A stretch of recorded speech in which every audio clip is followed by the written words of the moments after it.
any picture that you take here. So okay, we are live, Miss Raheen. Hello, everybody. Hope you guys are doing well. I'm doing okay, fine, and all the positive adjectives. Just so you guys know, and today we're here with the Entrepreneurship and Co-Creation panel. I was so excited for this. And this is my second panel of the day. We have got so many people here. You can see that probably. And we have Michelle Klug, Mike. Sorry, I keep saying Don't it's Michelle. worry. No, it's Mike. Yeah, because I have a Michelle. I have a friend, Michelle, so I'm so used to that. I'm so sorry. We have Michael Hoops and Andrea Hardings and Alberto and Jennifer, Rudolph, Valerie Doyer, Nolene, Sam Koster, Jenk, and Heidi Little Newhouse in the house. And I'm the co-host for this panel. So my name is Raheen, and I am 13 years old. I am a stand-up comedian, a writer, an entrepreneur, teacher, theater actress, interviewer, and I'm also a child rights and a peace activist. And the goal of my life is to empower everybody around me, regardless of their race, their religion, their caste, or their creed. And today we're talking about entrepreneurship and co-creation. And we're also going to be talking about how more entrepreneurship and co-creation can contribute to this year's theme of how do we build a world that works for all. So first, let's start I keep on singing and keep on like putting up my own pronunciations. So you kind of have to bear with me. You have no other choice. And let's start with the introductions. Let's first go with Michael Hoops. Hello, how are you doing, Michael? Thank you. I'm great. Thank you for having me. So I just want to make it short. So my background is actually I'm a teacher and the head of school, and also I worked as a journalist, and I worked as a head of school in Hamburg, Germany for more than 10 years, and I also worked as a head of school in Silicon Valley. So that's actually probably where this impact comes from. So when I came back to Germany, shortly afterwards, I was asked actually to start something which I would call kind of a real world lab for young people, which we called Hammer Brooklyn Youth Innovation Center. The name Hammer Brooklyn actually comes from the area, because it's called in German, it's called Hammerbrook, and the people used to call it Hammer Brooklyn. So that's why we came up with it. And the whole idea of this campus or of this youth innovation center is to empower young people and to create an ecosystem for them where they can really come up with their ideas and creative things. So, and I'm trying to help them to build up this ecosystem. Just to give you an idea, for instance, I have two students who worked on their own drone for a year to measure rooms inside of buildings. Are two other students who are working on an autonomous bike, where you want a bike to be autonomous. So it's really an area to give young people the opportunities to share their ideas. And so when I recently worked with the government as well, and so they're very interested in giving young people this ecosystem. So be very short, so it gives you some idea. Yeah, thank you so much, Michael. It's such a pleasure to have you on. I had my fingers crossed the entire time that, oh my God, can Michael come? Can Michael come? And he did. See, guys? So, and I think it is all because of people like you that give young people opportunities, because if it wasn't for opportunities, Heidi Little gave me an opportunity to present last year. This time I'm doing all this with her. So it's our 9th year on, which is huge. And this has been going on. Maybe just need to add something else, because we're currently actually working with our connections in Silicon Valley and in China to build a global network actually, and an ecosystem for young people. Amazing. I mean, I think definitely connect, Michael. That's fantastic. I love it. And project-based learning was what the whole, we had another panel earlier on today. People were all about project-based learning. I'm all about it too. Yeah. Fantastic. Thank you for being here and showing up. Thank you. Thank you for having me. Yay. Fantastic. Carry on, Raheen. Sorry. Yeah, no problem. Feel free to share anything that you want. Just make sure that the voices are not too overlapping, because then it sounds like weird in my ears. Let's just say that. The truth.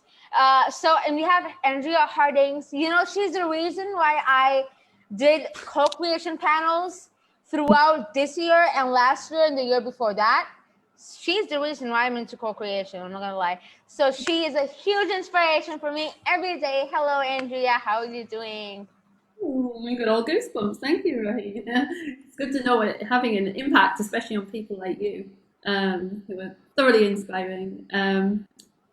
My background's a little at the other side to Michael's. I come more from an entrepreneurial background. I used to be a business owner, 3 different businesses, in technology largely, but also public sector infrastructure. And for the last 8 years, we have been exploring, number one, what is co-creation?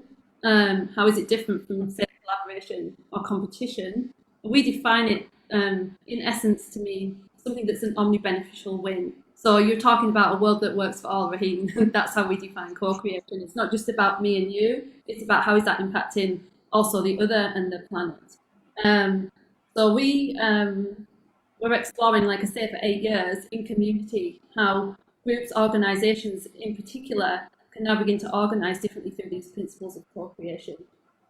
We specialize really in how new types of entrepreneur may be emerging that transcend the current paradigm of organization, how they might use resources differently, how they might organize, self-organize differently, and so forth. So Symphonics is my organization. We were known as S7. We're part of a much larger network, a co-creative network, different co-creative networks, but in particular one called Together, where we're looking at how different organizations work together co-creatively as a living system, as an organism, rather than these separate entities. So I'm so grateful to be here, and thank you for that beautiful introduction, Rahim. Yeah, I mean, I think you've made so much impact in my life, and I'm sure that you will after today. People are going to remember you as the Andrea. So thank you so much for being here. And so let's go on to Alberto Carvalho Neto. Hello, it's been so long since we had a talk. Hello, everyone. Rain Fatima. You have a very beautiful name. Fatima is also a Portuguese name. It's a pleasure to be here. I'm going to introduce myself. I'm Portuguese. I'm the president of the JAN, the European Young Entrepreneurs Association. I'm a businessman. Professionally, I'm working on water, energy, and environment. I'm a CEO of a multinational company, and I have a few companies for my own. I started working on associations when I was 20s. I'm not so young now, so I'm 37. So I'm already, and I look 47, 50s. I know everyone thinks that I'm a little bit older.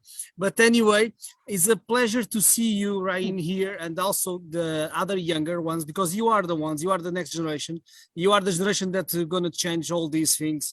And I believe that we need to invest our time and, of course, giving our resources to support projects like yours. I would like also to say to you and to everyone that we started also with the last week, with the support of the Portuguese presidency, with the week of the entrepreneurs. So on Jan, we are starting to do 1 week in all the schools. So we have now a pilot project to starting to show and to support. And we are starting the kindergarten till the 18 years old. So we asked too many CEOs to join us, and the idea will be make a boom on that. So I would like that you watch also. And of course, Rain, we're gonna got the business rail this year, the Iberian edition, that for the ones that already made Interrail, I never did. So business rail is a little bit for a little bit older people with more experience sometimes, but we would like to invite you and plus more 10 kids from your age to join us on the business rail of Europe. This year is the year of the rail in Europe, so European Union is supporting that, and count on us to find and to finance the trip. Of course, you need to get the legal support of your parents and everything. Okay, that is lots of work that later on we need to discuss about all these things.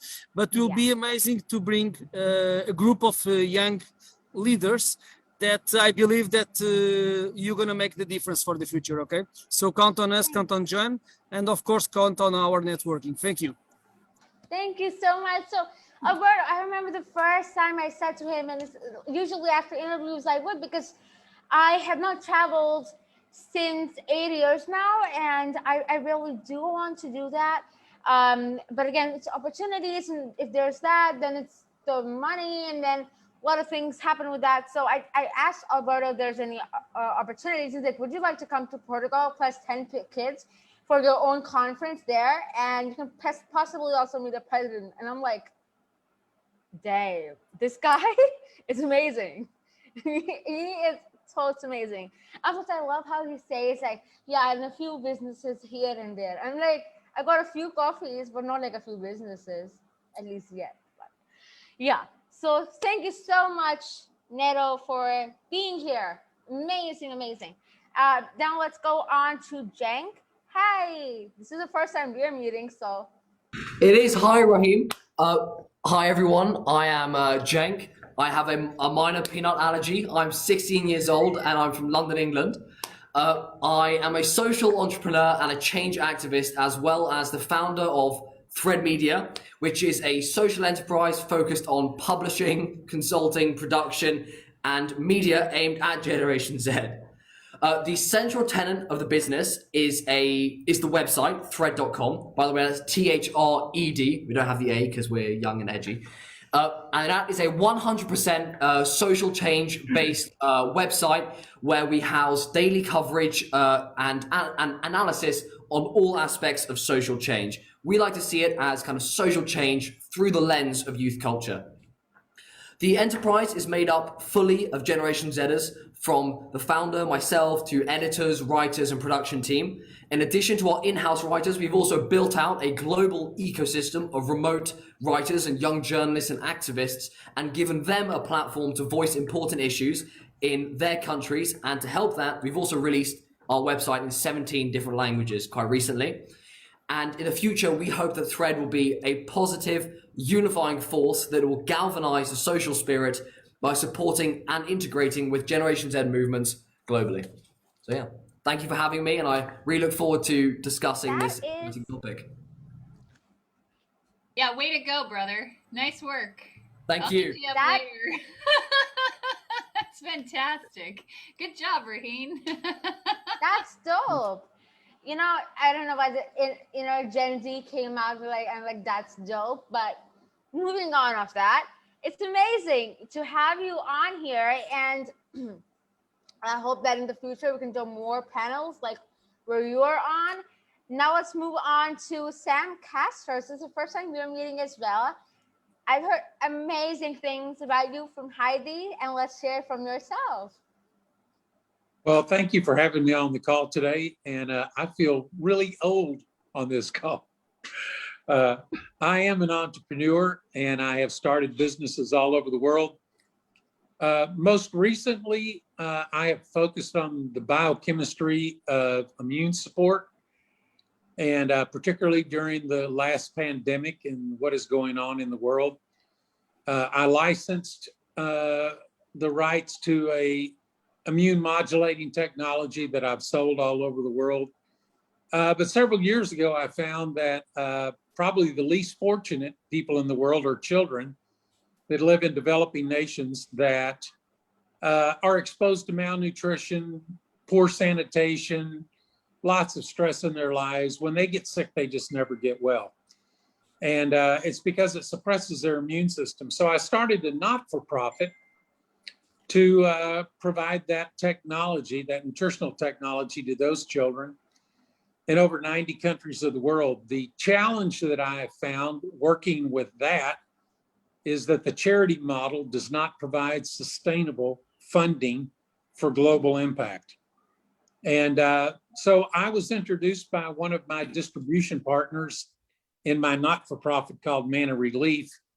The former president of Mexico, Vicente Fox, introduced me to the concept of social entrepreneurship. And again, this is something that I had not heard of at that point. But I went to the first symposium on social entrepreneurship in Latin America and learned the concept of how you can link the cash flow potential of the marketplace to the heart and the passion of the not-for-profit industry to create sustainable solutions to the world's biggest problems. And so about a year ago, I started a for-profit company that is owned exclusively by my not-for-profit organization in order to generate sustainable funding for my not-for-profit activities. So I have a for-profit company that sells immune supporting technologies all over the world, and it funds my not-for-profit that provides that same technology to medically fragile children in over 90 countries. We have to date distributed over 135 million daily servings of this advanced immune support to children as a result of our social business initiative. That is amazing, Sam. I remember the first time I heard about social entrepreneurship, I went nuts. Like, okay, I'm gonna be honest, I went like super nuts. And I was like, oh my God, this is what I've been looking for my entire life, because I wanted to earn money and help people. And that was a twin one. And that is so amazing to hear that you're doing this and you're focusing on sustainability as a business. Also, you know, so happy to have you on here, and let's have more talks like this where we can have you on. Hello, Jennifer. How are you doing? Thanks, Sam. I'm fine. Thank you so much, Raheen. It's really amazing to have somebody from my hometown on this panel, and Sam. So hi, Michael, and Sam also working on the immune system. What I'm doing. I have a master in business administration background. I worked within an international company for over 25 years, and a couple of years ago, due to the death of my brother, I decided to totally change what I was doing and follow my heart. And since then, I'm working as an energetics, mostly with children and with animals, because they are the part that we often forget about. And I'm also an entrepreneur working with natural immune modulators and helping people get healthy. And with this, we are a group of self-consumers, and with one of the doctors we are working with, we started an organization called Positive Global Change, where we take part of the money that we earn to give it to projects to help the planet, not only to do it with the modulators we are helping with, but also with the money we earn, because you don't have those old governmental structures or industry structures where the boss owns a lot, even if you are as a woman, or it might even be a problem with you, Raheen, where you're working with, but even in Germany, it's women are not paid equally. And working with social media and working as an entrepreneur with network marketing, you really get paid for what you give into, and that is what makes it so fair for me. And I did not know about it a couple of years ago, because I was brought up traditionally, and now that's really what makes me going, and what gives me a good feeling, being able to spend the money I earn into projects I really love to make a social impact. We as a team decide on which we want to spend the money on. We are saving dolphins in front of Japan. We are planting trees, and we have an organization in Hamburg working with children and elderly, so that we connect them to bring them together. And so we have a lot of going on there, and everybody can decide where to go. And it's not a matter of upbringing or education. That is what I find so fair about it. Everybody is paid for what he gives in, and mostly when you look into our modern world right now, you don't have it in the places, huh? It's mostly it's not fair, and so this is where I really see a chance for us to make a change for the planet, and for the people and the animals, and that's why I'm in it for it. So thanks for having me. That is amazing, Jennifer. And you know, there's one thing I'm going to say about you is my first social entrepreneurship, like business idea, was because one of my siblings died very young because of the emergency services not being there, so to say, or not being available at the time. And I lost somebody that was very close to me very young. And I know how that feels like. But I feel like it is for people like us that take inspiration to how we can from that and build upon that and help other people with it.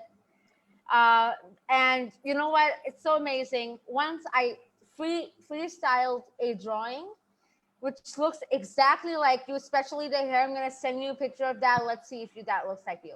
Okay. Please do that. Thank you.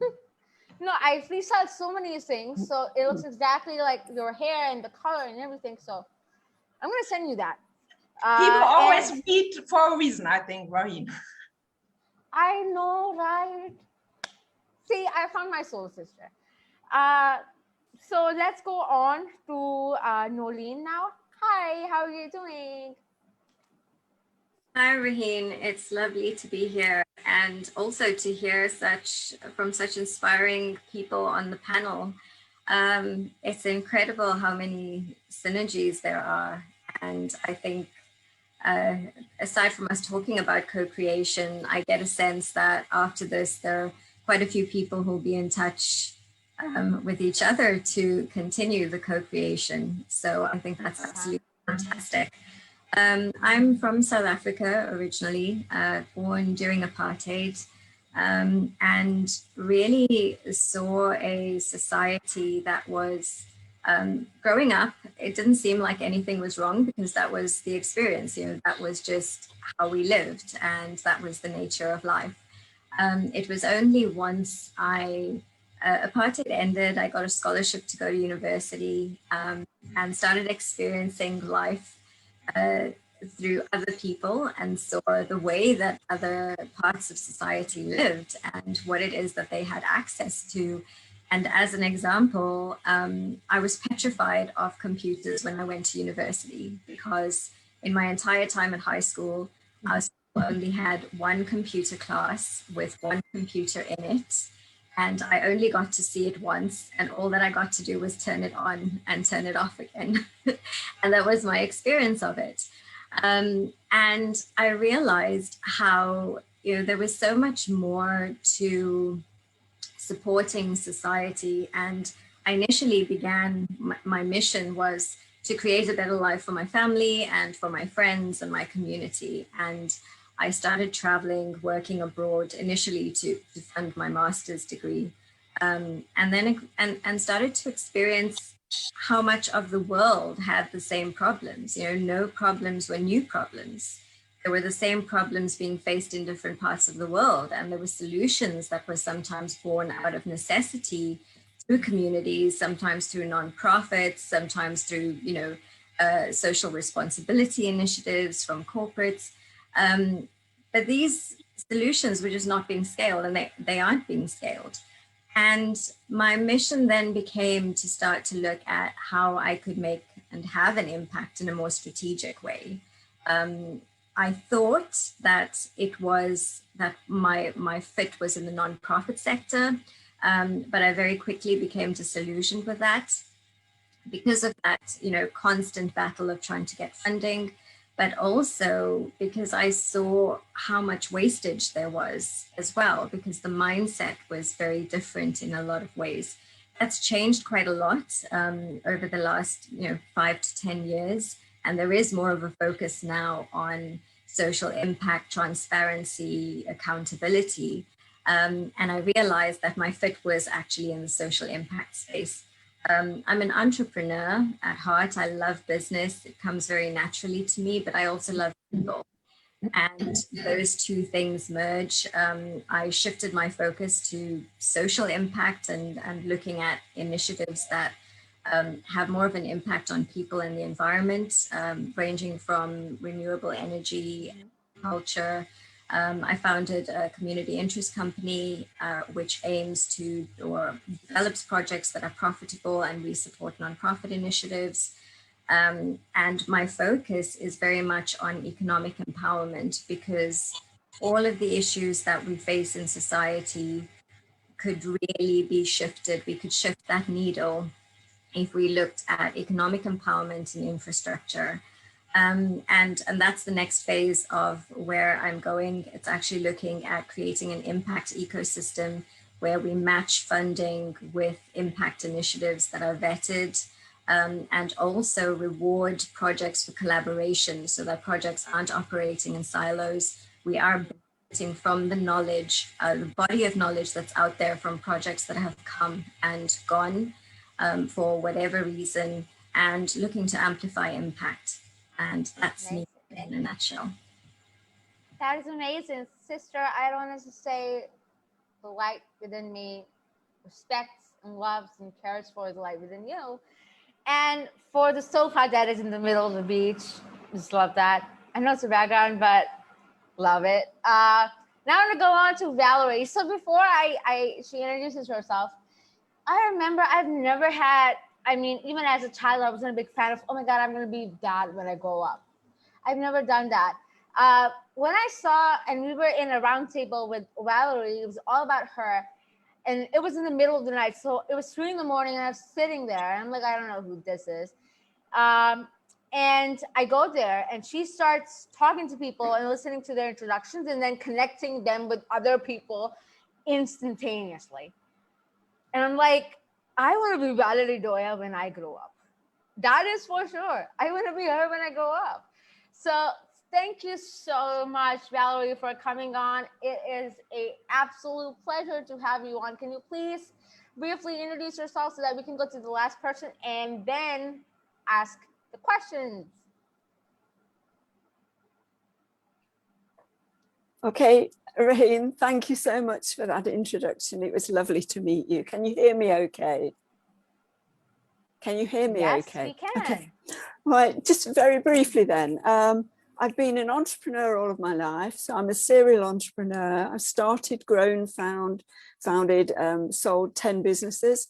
I'm a transformational life and business coach and mentor for entrepreneurs, working with 4 different agencies as a mentor as well as for my own business. My specialism is vision, because I want to create a better world.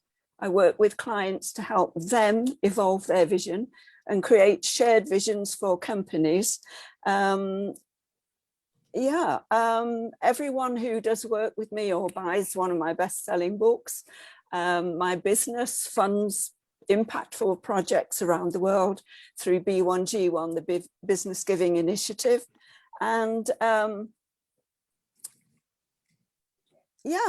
what else can I say? I just want a better world, the same kind of world that we're all working to create. And communication and connection and entrepreneurship is the way that we're going to do it.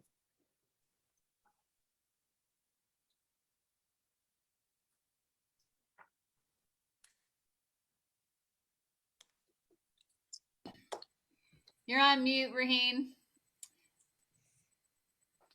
Can she hear me? Raheen? You're on mute. Oh. If that was not embarrassing. It's not. Brush it off. Keep going. Here we go. It is very embarrassing. It's not. I'm going to cut that when I record this. I'm going to cut that. So. Roll with it, honey. Keep going. Yeah. That's fantastic. Thank you Valerie. so much. Thank you so much, Valerie, for being here. It's amazing to have you all, loving the energy. And last, but, well, it is not possible the least, Rudolph, can we please have a brief introduction so that we can move on because it's a big, big room. Hello, everyone. My name is Rudolph. I am from Ghana. I'm so happy to join like-minded people on this platform today. It's motivating to have people, almost 70% of the panel on the platform are social entrepreneurs. Yes, I am. I am a farmer. I do a lot of vegetable farming. I also do a bit of business with other friends, but our solutions, our business is tailored towards making profits, where we can plow back our part of our profit into community development and other social initiatives. So basically, I work with women and children as the core mandate or the scope of my social work. So we had Ed Green Africa, where I am the executive director. But with Ed Green, we started with just a group of young students way back, where we wanted to engage the youth in community development. And seeing that they were idle, we just wanted them to get involved in building a more supporting and reliable or sustainable society. So we started with quiz competitions with some other Peace Corps volunteers that were in my country, Ghana, as a then supporting us. We jumped somewhere along the line, went to school, returned, and we have to continue this after we realized that the impact of climate change was becoming huge. So we designed the Green Investment Project, where we make planting of trees so attractive to the extent that you plant, and over a time of period, the number of trees you plant and you care for, it makes you, or gives you the opportunity to make dividends for planting trees. That is the aspect of it. But we noticed that we actually needed to make it viable, where if you plant or if you invest in this project, you can come back after 3 years by taking care of your part of the contract, by watering the plant and also giving it the needed support to grow. You bring your green coupon back after 2-3 years, after your tree has also gained about 70 green points, that is like 3 meters high. Then we just multiply the amount by it and pay you as dividends. That is one of it. But to make it more sustainable, we decided to bring along women into the value chain. So these monies that they use in purchasing the tree seedlings, we give the monies to women that are into cooperative farming or other small scale businesses to turn around this money over a time period. So they have 3-4 seasons to farm. So they farm after 3 months, they harvest. And the surplus food that is sold in the open market, the revenue from it is plowed back, reinvested into the women project. A session goes back to the payment of dividends, and we keep revolving this around. But we notice that children are also playing an integral part in Africa, right? If we don't start with the children right now, the dream of we having a more developed and peaceful Africa will never be realized. And the children are the people that are carrying the burden of the future planet. So if we don't involve them in campaigns now, they will see it in quote as normal to also degrade or damage the environment or the climate like we are already doing. So we have to involve these children in a chain where they take active part in the environmental protection and climate change. That is also to plant trees in their communities. But what do we do? So typically in the Ghanaian community, when you come, there is what we call the sachet water. It's just water put inside a rubber, a tin rubber that you can buy, drink, and throw it away. So everywhere is littered with this product. So we design a product and say, okay, the women groups after farming can make sweets or candies from some of the farm products they have. Then we take these candies to the schools and ask the children, if you are coming to school, you just pick a number of sachet pure water or plastics that are thrown about. You come to school, wash your hand, and you are entitled to a biscuit made from the farm products. That is an aspect of it. So at the end, we use this sachet water, sachets from the pure water, we call it pure water here. Then we use it making plant pots where we make nest a lot of seedlings where we give to the community to plant. But I see. One thing we notice over a time period is sustainability of community development project. How sustainable is it? So donors give monies for projects to be executed or implemented, and at the end of 2-3 years, they keep coming back to donors, telling them we want more money. But we have decided to make our program revolving enough to sustain itself for a period of time and to support other communities. One of the other things we have is the community water for economic and sustainable development. So what we did was that we will drill boreholes in communities that are probably struggling to have potable drinking water for them. they will use solar energy to power it. When we use solar energy to power it, we have two aspects of the storage or the distribution channel. A section goes for domestic use, that is filtered, and it is made drinkable, so it's good to drink. Then the raw water that is pumped from the borehole goes to the second storage tank. And with this, we ask the second storage tank to be water in that tank to be used in servicing community farms or individual vegetable farms. Because in these communities, due to climate change, most of these communities farm once in a year. So it starts raining, they plant, after the rainy season, they harvest, and that is all. But we wanted to use water to build their ability to engage in economic activities throughout the year, to empower them and to develop the community. So we will probably ask the community to donate a number of acres of land, probably 5 as the lowest. We give them farm implements, they farm vegetables that are needed within the dry season. And these vegetables, when harvested, is sold into the community, right? The community purchases the... Rudolph, I'm so sorry that I'm interrupting, but the thing is that we have a lot of people that we expected, and Okay, we have very short time until the next thing. So I'm going to ask questions, and this is exactly what you'll say then as well. So okay, we'd yeah, love so to hear from everybody else as well. Lovely to see all of your work. It was amazing. And my first best friend was a tree, and I'm not going to lie about it. It was, trust me. It's so funny now that I see about it. It knew everything. It knew that how I ate spaghetti when I was a child. He knew all my secrets and everything. And then I had to leave it when I was moving. So I still have pictures of it. I still remember the tree. So sort of moving on, I want to ask everybody, what do you think and how do you think does entrepreneurship and co-creation affect people and the planet? Let's start from the order that we were starting from. Let's just keep it a little shorter than we usually would because of the time. But please express yourselves and your thoughts on that, Michael Poops. I'm not sure whether if I did catch your question correctly. So could you just ask again, please? Yeah, sure. So how do you think entrepreneurship and co-creation affects people and the planet?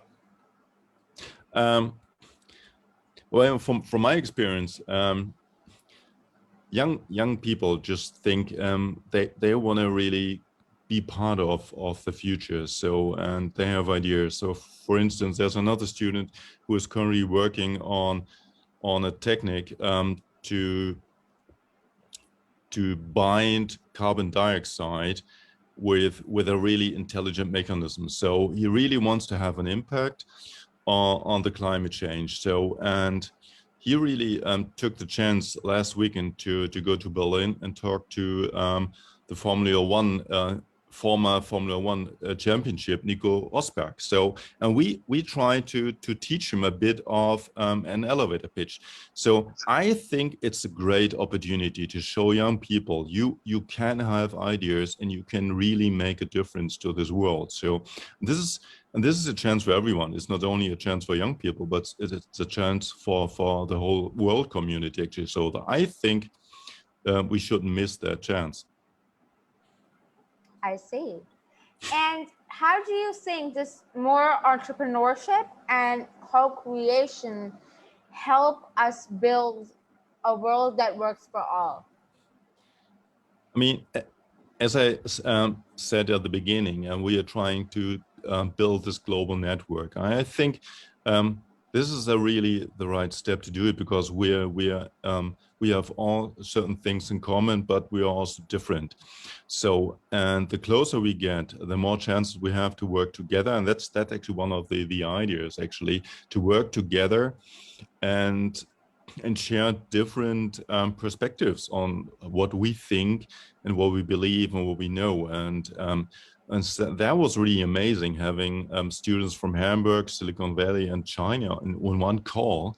So And that was so amazing. And they all thought, well, this is something new, and we've all learned something from one another. So I think that's the way to go. Yeah, co-learning, co-creating, Yeah, and standing united absolutely. for this Yeah. planet Earth and our beautiful human communities. Thank you so much, Michael. You got Thank that you, right Rain. again. So thank you so much. And what about you, Andrea? Same question. How do you think this entrepreneurship and co-creation affect the people and the planet? That is like the biggest question you could ever ask me, right? It's like,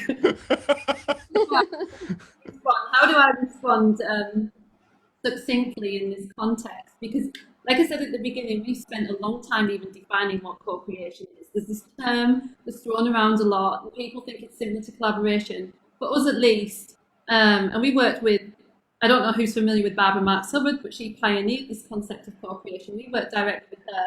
We spent a lot of time saying, what actually is it, and why is it distinct from other ways of operating? So for us, at least in particular, we believe, one, it's based on the view that all of life is entangled. You can't separate anything from anything else. And the world that we live in right now is very much based on a separation type thinking.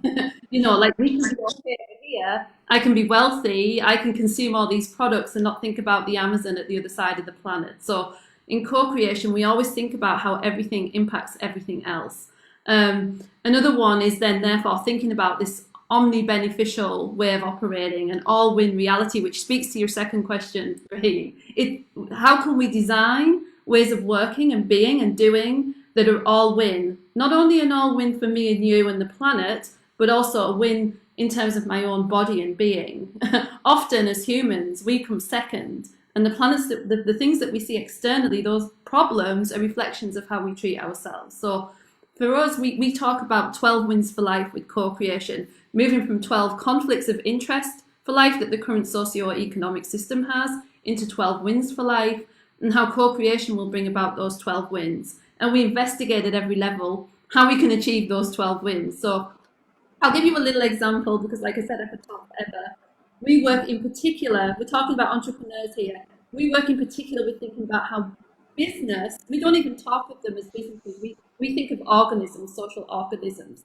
And moving from organization to social organisms, how can they operate as living systems, and how can they be fueled in a way that doesn't build codependency in that the current socio-economic system does? So we have these little cells in an organism looking at how they will flow resources between them, non-competitively and in an anti-rivalrous way. So you begin to start looking at moving out of like win-lose dynamics. Some people are very wealthy, some have poverty. They start to operate like a healthy organism. So that's just one example I could give you. I could give you a million, but I think co-creation is a quantum leap, Raheem. That's what Barbara said. Barbara said we will quantum leap into a whole new way of being and doing. I think it could solve all of humanity's problems, but I'm very biased. So I think I answered both questions at once. You can ask me the second one if you want, but I might have answered. Yeah, you answered both of them at once. Thank you so much, Andrea. And you know, the million examples, trust me to how much I love having you on the panel. Let's save it for the million other panel discussions and roundtables we'll do. So thank you so much. Let's move on to Alberto. So are you there? Yes. Yeah. So the first question to you is, how do you think entrepreneurship and co-creation can affect people and the planet? Okay, the lucky one is that I'm not the first one to answer that, so I already no, but that is a very tricky one. Okay, let's change a little bit. Let's go another way. So one of the best case of co-creation is, like, for example, is Wikipedia. Is that lots of people is following and trying to add also information, but that is also sometimes it could be also complicated in some projects, because you need to trust in also on the information that everyone is posting and writing, and that means that you need to have a balance. But for example, we did a small project in Portugal last year that is still ongoing, that was the supporting of the small farmers. we call that as the smaller farmers during the COVID situation on the pandemic. So we supported on a small platform, and that is very easy to do on co-creation with the software and on entrepreneurship if we found this. So we supported firstly the young young farmers, then of course the older ones, and then in the end we have almost 500 young farmers where we are posting the products, also the benefits of the products. At the same time, we post and we link it with the logistics and on the logistics with the consumers. So that was a small case that we create on that. But lucky that I listened Michael on the very beginning, because even me, I was a little bit, okay, what was going on? But that is one of the things, and I think that we should keep doing on education and supporting a lot, because if we can support on education on entrepreneur level, we can also break the ice in some views and also connecting people. On Jan, we are very close with Erasmus Plus, and one of the things that we are one of the goals that we are aiming now is trying to making also the Erasmus Plus online, on the way that we can put and also mix more young entrepreneurs, but also more people together. And that is also thinking about the peace on the global terms. Because if we have friends all over the world, of course, if I know people from India, if I know people from China, probably, and if I know people from different religions, probably my aim and to my capacity to cooperation and also to understanding will be much higher. So I believe that this is a moment with all these technologies and the platforms that we should achieve these goals. And because of that, we need to invest on your generation. Thank you. Yeah. Thank you so much, Alberto, for the answer. And it was a 2-in-1 answer, just like Andrea's. And yeah, that's true. I also do it on panel discussion. Somebody else answers the question, you sort of like give a stank of your own to it and put it up. That happens, man. He admitted it. That's another thing. So yeah, love you and love you lots. Let's move on to Cenk. So Cenk, what do you think, and how do you think entrepreneurship and co-creation affects the people and the planet, and how does it help us build a world that works for all? Okay, well, look, I think, and I don't want to be crude, but I think it's fair to say that entrepreneurship and co-creation are very interlinked and similar. So I'm going to try and speak about them both. I'm going to refer to them both as entrepreneurship, because entrepreneurship would be one person driving an idea forward, and co-creation would be more than one person. So at the end of the day, same concept, just more or less people. So I think that the thing that entrepreneurship does is it moves a country forward. The more entrepreneurs, the more developed, the more advanced entrepreneurs, the further, the quicker, and the better this country will become, okay? That's why the US is in the state that it's in. You have people like Elon Musk, all the big entrepreneurs, they're all from the US. And then you have the kind of the entrepreneurs that we don't hear about. The entrepreneurs, people like Jay, who's someone I met, a very smart guy in Indonesia, the Philippines, pardon me. And he's an entrepreneur in his own side, because he's kind of an entrepreneur of his local society, and he's pushing forward his aspects, and he's moving his kind of country onwards by kind of supplying clean water and having ideas to supplying clean water to his school. So I think it's firstly important to note that entrepreneurs move their country forward, both in all ways, and the ones that we hear about are kind of just the top tier ones, but it's important to note that entrepreneurs always kind of are everywhere in all different forms. I also think it's worth saying that the only way that we're going to kind of move forward as a place is if we have these entrepreneurs. And I think that it's becoming a real issue, definitely in education, where we're not able to identify these entrepreneurs at an early age. And I think it's a major issue because, and it's a concept coined by Raj Shetty, Shetty, one of the above. And he kind of talks about the idea of lost Einsteins. And he discusses the concept that it's very easy for a school to quickly identify an athlete, a musician, a performer, an academic, okay? Because they'll run the 100 meters in 10 seconds, or they'll be able to play a kind of a Rachmaninoff prelude, or they'll do something amazing, you can see that. But with entrepreneurs, it's very hard to find these entrepreneurs, these innovators. So what happens is you have this massive cohort of young people, Generation Z. I mean, they make up 33% of the current population now. Okay, you have this massive cohort of massively driven, idea-generating people, but very, very few of them have the nurturing ability, are being nurtured to be able to move their ideas forward and grow up into the entrepreneurs that we know today, the Elon Musks, the kind of the Jays of the Philippines.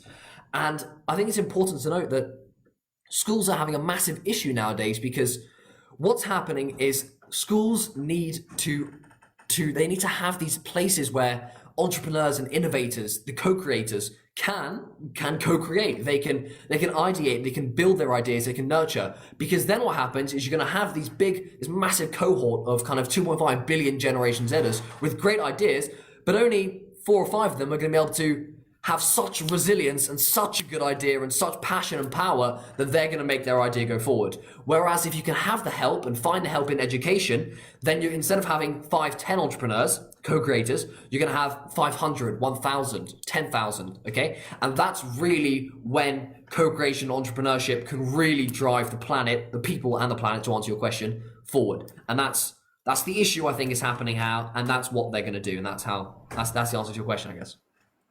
Yeah, it is an amazing answer. Man, I just want to ask you, how many cups of coffee have you had this morning? I mean, I'm curious. Is this asking? Because you see me in the start of the show, I'm like, oh my God, I'm going all crazy because I had this super large coffee that my dad made me. And it's starting to wear off. You see that, as the panel discussion goes on. I mean, yeah, a lot to say, and I don't want to waste too many people's time. Yeah, it's good because energy. you're super energetic. Can I just ask one question, just to get where we're going for how do we build a world that works for all? So you're saying there's 33% of the Gen Z, right? Yeah, and so 33% of the current population, is Generation Z. That's awesome. And we figure that most of those are totally on a mission and just need some kind of cultivation, right? Some kind of support system, empowerment behind them so they feel like they can get up and do it. Yeah? Yeah. Yep. Okay, cool. I'll email you next. Yeah. Let's do it. Yeah, so next is Sam Castor. So Sam, how do you think entrepreneurship and co-creation can affect the people and the planet and would help us build a world that works for all? You're muted. Sorry, do you mind repeating that? There's a lot of kerfuffle in the background. I can't really hear. I got it. Okay, so I think social entrepreneurship has the potential for providing new innovative solutions to the world's biggest problems. I mean, that's sort of the definition around it. It sounds very romantic when you say that. The challenge is, if you're really intent on changing the world, you've got to change status quo. And big corporations that profit from the way that things are able to buy tremendous amounts of political influence to maintain their monopolies on the way the world functions. Entrepreneurship is the only way to disrupt status quo. And you find social entrepreneurs that are finding these innovative new solutions, using the power of the marketplace to drive change, but in the midst of total chaos. And so that's why I see entrepreneurship as such a world-changing concept, because entrepreneurs have that capacity to facilitate change.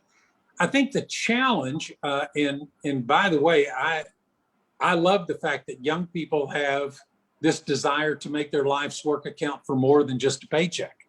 I mean, I think that's wonderful. I'm not sure it's going to come through universities. I'm not sure it's going to come through government. I think entrepreneurs need to build platforms that allow more people to participate and profit from social business ideas that can change the world.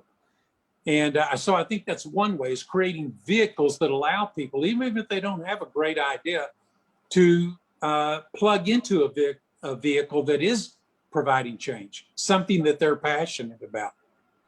I think incubator programs are probably going to be more effective than trying to convince universities. I mean, this is just my own personal opinion, having gone through university and learned nothing about social entrepreneurship. So I think the opportunity is absolutely available for entrepreneurs, particularly those that have succeeded in business, those that understand the mechanics of what it takes to drive a business around the world, those that have the ability to stand up and challenge and disrupt status quo, to teach those lessons in life to the others. Okay, thank you. Thank you so much. It was so nice. Sorry, I'm just saying goodbye to Alberta. I'm gonna book a time for us next week as well. Thank you so much for coming. It was a pleasure to have you on. Goodbye, young fella. So, And Sam, I really appreciate that because so many of us struggle with how to make this work, right? Like you can go ahead and disrupt all you want one-on-one, but it's one-on-one and it takes a long time. But you know, to build like a, you know, an army of lovers being romantic along with you, right? Like you get a whole army of lovers to go out into the world and promote love and care and respect and the whole thing. Well, then that's a game changer, right? Like that's like the ultimate disruptor. So Right. it's exciting for me to hear you speak after Jank and with Michael's ideas and Andrea. I know Andrea for years. You know, there's just like so much here that I can just see how it could all fit together really, really well. So thanks for everything. I appreciate you, and I appreciate you feeding all those children out there in the world because that's huge. Somebody's got to take care of them, and I don't know anyone but you who really, really is. So Thank you. Thank you for that, Sam. Yay. That's good stuff. Where's Raheen? What happened to her? Wait a minute. All of a sudden, she's not here. Silly. Okay. Coffee ran out. I don't know what happened to her. She'll be back, I'm sure. Okay, Rudolph, how are you doing over there? And we were talking about farming and trees and feeding people and making a community business the last time. So Raheen's question is there she is. How do we build a world that works for all? Raheen, we're moving on to Rudolph, to Rudy. yeah, no, people, just a second. So we have Sir Amar Joffrey. Heidi, can you please let him in? He was supposed to be in the Peace Roundtable, which is about sometime late. He's amazing. He is the most amazing entrepreneur that I know. Okay. And he's been working with co-creation. I don't know who anybody is on here, so I'm just going to. Should I just hit admit to? I would suggest not to, but okay. Okay. Just click just click Amar Joffrey. No. That's weird. Digital Pakistan? Yeah, thank you so much. So June, we'll just be starting in a minute. We have the other panel right now. Lovely to have you on. He's from the next scheduled thing. Okay. Jennifer is next, but let's give some time to Sir Amar Joffrey for like just a few minutes. I'm so sorry, guys. Sir Amar, can you hear us? Hello. Hello. Sir, can you hear us? Yeah, very clearly. Yeah, thank you so much. Sir Amar is the most amazing guy and introduced me to sustainability and is my guru. So yeah, he's amazing. And he's up middle of the night. It's like past 1 a.m. to be here for us today. So let's give him a big clap and welcome him. Sir, what would you want to say about peace? Please go ahead.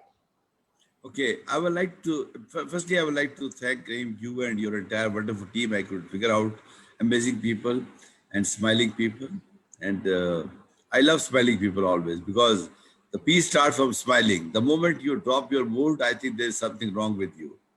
So I would like to link peace with SDG 16.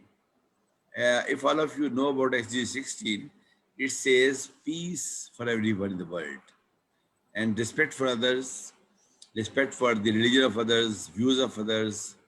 You know, interestingly, today is the birthday of our former Prime Minister of Pakistan, Benazir Bhutto. And I just wrote something on the Facebook about her. She was the best example. Actually, she was the first woman Prime Minister of Muslim world. I have the proud honor of meeting her twice in my official capacity at that time. She was the best example of balancing between warring groups and balancing between difficult situations. And I think peace is a need of the hour. I think gone are the days when we used to fight on the battlefields. It's the era of development.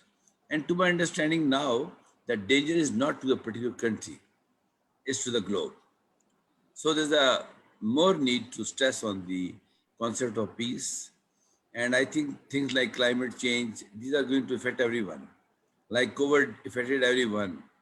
It's like beyond borders. So these are all problem situations, and every problem has its solution itself. You know, if you define the problem, your half problem is solved. So I think it's right time now when nations should sit together, they should talk to each other. The best way to understand each other is the something we are trying to do now. I think almost daily I am in some webinar talking to different people around the globe. And only yesterday we discussed about connecting the teachers. You know, if you connect one teacher of a country to another teacher of a country, I think you're connecting 100 people. So I think connecting teachers beyond borders is something I think is a need of the hour. Because, you know, every school give focus to the capacity building of students to understand others. Uh, Very painfully, in developing countries, we focus only on the education side of the kid, not on the skill sets, not only understanding others. So when the kids grow up, he or she doesn't understand that how to communicate with others. Communicating with others, understanding others, I think solve a number of problems. So I would like to submit that if we are talking about peace here, we must understand SDG 16. I think all of you know about SDGs, Sustainable Development Goals, and we are promoting SDGs in Pakistan. I have the proud honor of being the chairman of the SDG Academy of Pakistan, and we have done number of. Rahim was also with us. We have done number of workshops, seminars in the last 5 years, and I'd be more than happy to work with all of you on SDGs. And I think once we start working on SDGs, the only thing comes in my mind that for the first time in the history of mankind, let me repeat again, first time in the history of mankind, for one understanding, don't leave anyone behind. It's not a matter of Africa, it's not a matter of Asia, it's not a matter of Middle East, it's not a matter of North America, it's a matter of human beings. And I think the time has proved now that the authors of MDGs first, 30 years before, and SDGs now, they had very clear understanding of the tranquility and peace in the world. I think now we should care about everyone on this globe, about the food, about the minimum salaries somebody draws, about the skill sets, and very importantly, about the education. Because education in a child's life set the pitch and tone that how he or she is going to behave in the rest of his life. So I think I'll end with the remarks, thanking all of you for giving me a very patient listening. And I would like to listen to all of you on this topic. And peace is the need of the hour. Gone are the days when we had atom bombs or something like foots on the ground. It's a hybrid warfare now. And trust you me, in wars of the future, nobody is going to win or lose. Only the criminals will win. Let me tell you very frankly, because they are better prepared than us. I thank you all. Thank you very much. Thank you so much, Sir Amar Jaffi. ਤੁਸੀਂ great ਹੋ. And also, so kind of giving a background, we were in time for the Peace Roundtable. We are a bit over time, so because the remarks were so important to me, I had Sir Amar Jaffi come first and give it in the entrepreneurship and co-creation session. So Jennifer, coming back to you, moving very fast. Tell me, how do you think entrepreneurship and co-creation affects people and the planet and helps us create a world that works for all? Thanks. Having a look into the panel you had earlier this morning with the really young children, it really showed again that the educational parts, as other ones already said, is really a major issue we have. The education we know so far only focuses on our mind. Huh? It all keeps it to the brain, but there's so much more about humans. There are so many senses you have, and this is not something you are taught in school. And if you leave your brain and go to your heart and start connecting with your heart, and then go from where your heart leads you, and if you find that path and connect with people who share the same path that your heart is showing you, then you got co-creation, then you are will be able to make the change you're wanting to see. So let's leave it with this. Beautiful, Jennifer. And now I'm opening the floor to the closing remarks. Anybody just unmute yourself and say whatever you want so that we can close with that.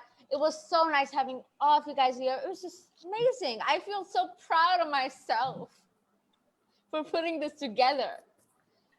You can, Raheen. Thank you so much. You're such a wonderful soul. Thank you so much. So please, closing remarks. Can I give a quick comment on what Jennifer said? You Yeah, have to sure, become, sir. Go ahead. Yeah, you have to become the part of the change you want to bring. Exactly. Simple. You cannot learn swimming by standing outside the pool. You have to dive inside. Thank you, Jennifer. Thank you.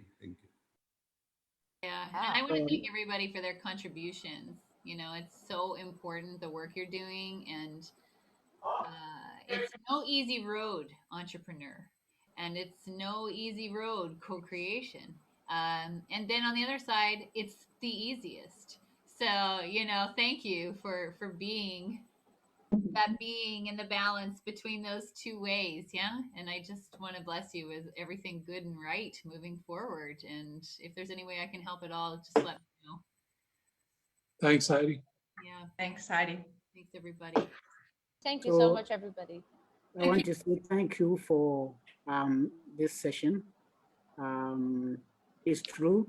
So mostly I want to say thank you, Rahim. You handled the program quite well. To my point, in simple terms, entrepreneurship and co-creation is just one person. You don't have everything in you, and you need to partner. In simple terms, we need partnership to think outside the box, to have solutions to our own problems, especially in Africa. From my perspective, we need to connect to each other, share ideas, and fine-tune the solutions we want for our society and for our businesses to thrive. Thank you. I think if I may say, I think there are things that haven't been said during this session. Clearly, we are connected. We might have said more about heart, mind, body, and spirit, because that's really where we come from. And I'm sure I definitely want to connect with other people here after this session, because, you know, from what Sam said, from what Michael said, from what Andrea said, there are things that spoke to me, and experiences and things that I know about that, you know, maybe we can have conversations and share, and we can put to right the issue about the education for children, because every country I speak to, there is issues with education for children. In the UK, we've had primary enterprise, young enterprise. The universities are doing challenge programs, some might be interested to know about. And in Canada, there are entrepreneurship challenges, and I've been a mentor recently with the University of Nottingham. So there is so much going off that I feel there's so much more that we, even as a group, need to share between ourselves. I agree 100%. That's so true. And I'm so sorry if I forgot anybody that I had to talk to or ask a question, because, you know, it's just so many things are going on. The people for the other ones are waiting, and it's sort of a chaos here. You but got it. no, it's like a hot mess, you know, a hot mess. Wow. So it was wonderful. Thank you so much, beautiful beings, for being on here.